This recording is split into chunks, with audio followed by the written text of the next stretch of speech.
What if I told you that everything you use, eat, watch, buy, or depend on belongs to the same three owners? This isn't an exaggeration. It's not a metaphor. It's just math. BlackRock, Vanguard, State Street. Three names you will never see on a product label, but they sit quietly behind almost every single product you've ever purchased in your life. These companies don't need commercials. They don't need to hire influencers. They don't need your attention. Why? Because they already own the companies that own the brands, that own your entire daily routine. Let's just think about your morning. The toothpaste you used, the cereal you ate for breakfast, or the coffee you drank, the phone you're probably watching this on, the clothes you're wearing, the bank that holds your money, the medicine in your cabinet, the car you drive to work, the Wi-Fi you're connected to right now, your insurance provider, even your favorite show you binged last night. Almost everything you touch today is a tiny piece of their massive portfolio. And here's the part that should really get your attention. You don't choose them. You don't shop from them directly. Most people don't even think about them. But you fund them. Every single day of your life, with nearly every dollar you spend. Before we go any deeper into this, I have a question for you.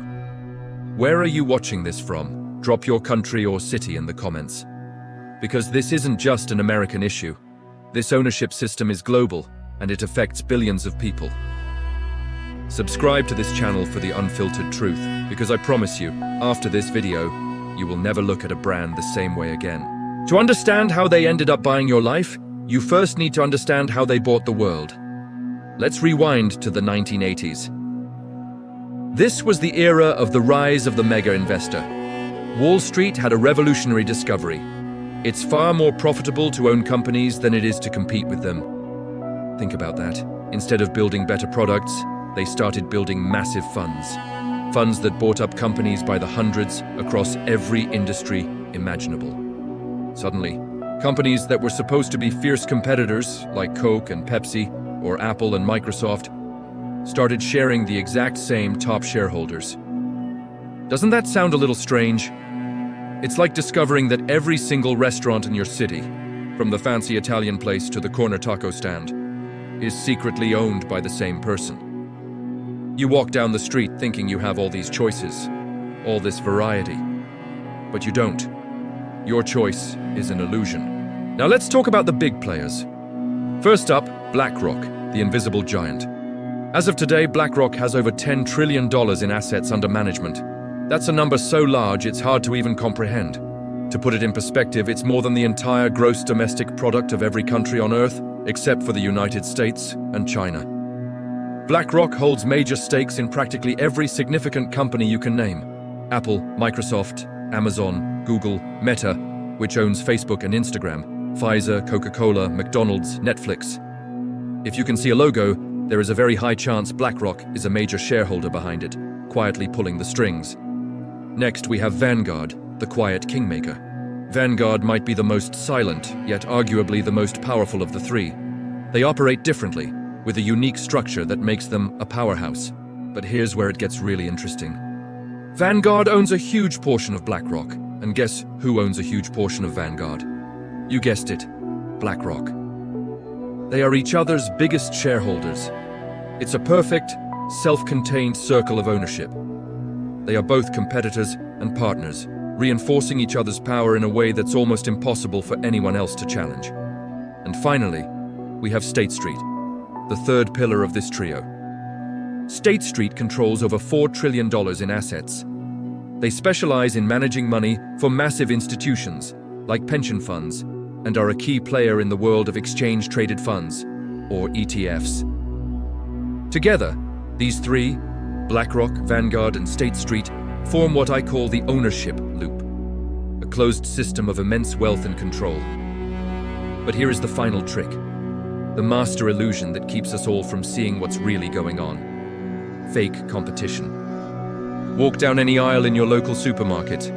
It looks like a vibrant marketplace, doesn't it? Dozens of brands competing for your attention. Different colors, different slogans, different box designs, all promising a unique experience. But pull back the curtain, and you'll find that the vast majority of those brands belong to just a handful of parent companies. For instance, in the food and consumer goods space, Most of what you see is owned by just 5 corporations: Nestlé, PepsiCo, Unilever, Mondelez, and Procter & Gamble. And who are the top shareholders in all 5 of those corporate giants? You already know the answer. BlackRock, Vanguard and State Street.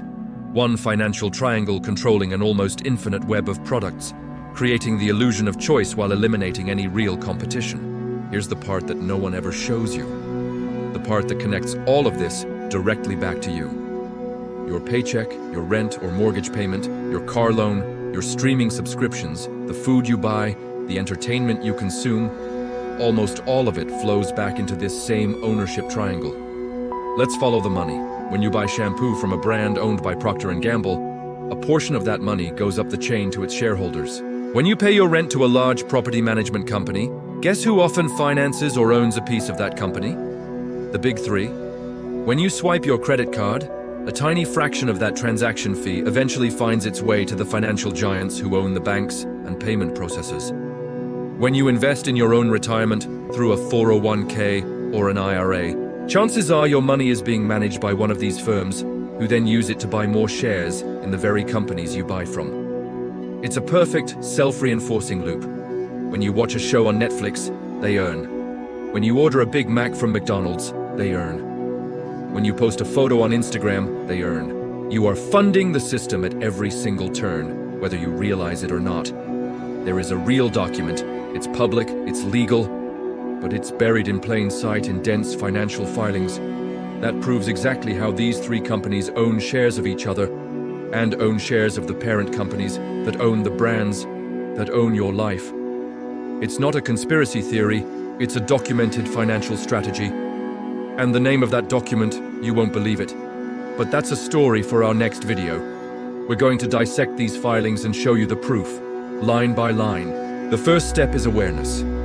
The first step is understanding that the world of commerce is not what it seems. Thank you for watching. If this opened your eyes, hit the like button and make sure you subscribe and turn on notifications so you don't miss the next part of this investigation. Ever heard of the ownership loop? It sounds like something from a sci-fi movie, but it's happening right now, right under our noses. Here's how it works.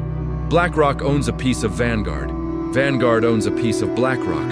And another company, State Street, owns parts of both. Now here's where it gets really interesting. Together, these 3 companies own massive stakes in pretty much everything you can think of. We're talking about the biggest banks, tech giants like Apple and Microsoft, the major pharmaceutical companies, the food producers that stock your grocery stores, oil and gas corporations, massive retailers, insurance companies, the media networks you watch, the airlines you fly with, the companies that handle your data, and even real estate giants.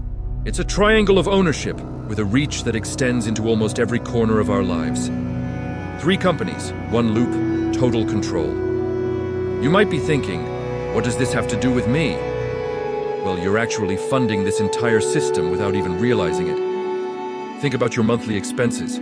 Every single month, you pay your rent or mortgage, your utility bills for electricity and water, your grocery bills, interest on loans or credit cards, subscriptions for streaming services, healthcare costs, gas for your car, and your phone plan.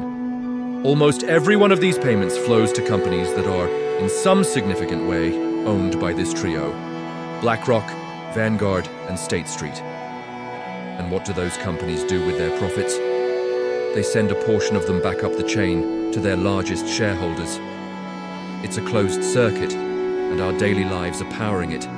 Every transaction, every bill paid, keeps the loop spinning. This is a form of power that operates beyond the traditional political sphere. They don't need to campaign for presidents or senators. They don't need to win elections. Why? Because they control the corporations, and in our modern world, corporations have an immense influence over our lives. Think about it. Governments and political leaders can change every few years, but this ownership structure, it's designed for the long haul. It remains consistent, quietly shaping the economic landscape behind the scenes, regardless of who is in political office. This is a different kind of power, a more permanent economic power that underpins the system we live in. So how do they wield this power? It's all about something called proxy voting. When you own a share in a company, That share usually comes with a vote on major company decisions. Now, you and I might own a few shares here and there through a retirement account, but we're not the ones casting the big, influential votes. They are. With their massive holdings, BlackRock, Vanguard and State Street control a huge number of votes.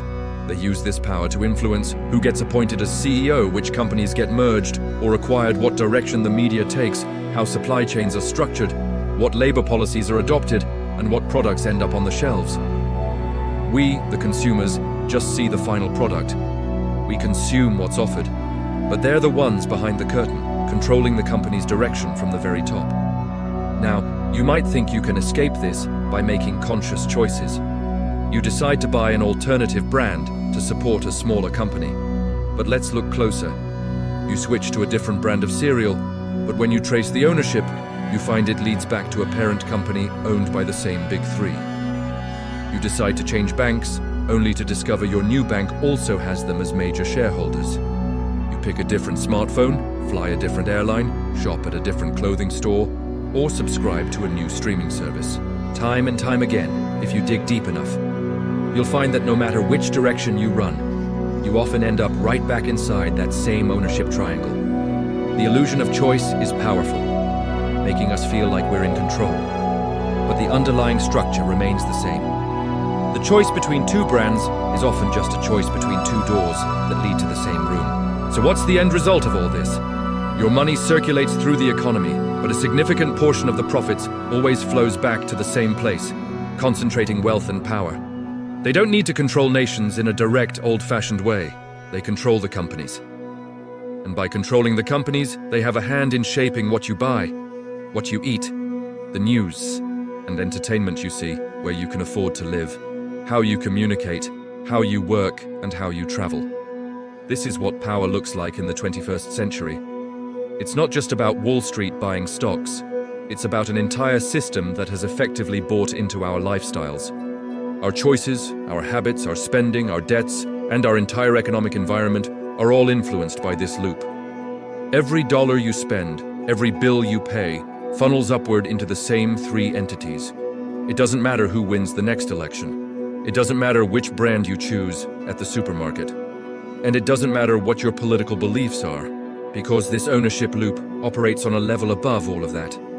It's a fundamental, structural part of our global economy. The real question isn't, can we break the loop? The more urgent question is, will we wake up and understand how this system works before it becomes completely irreversible? The first step is always awareness. If you found this eye-opening, share this video, help wake someone else up, and subscribe for more truths they'll never teach you in school or show you on the mainstream news. Thanks for watching.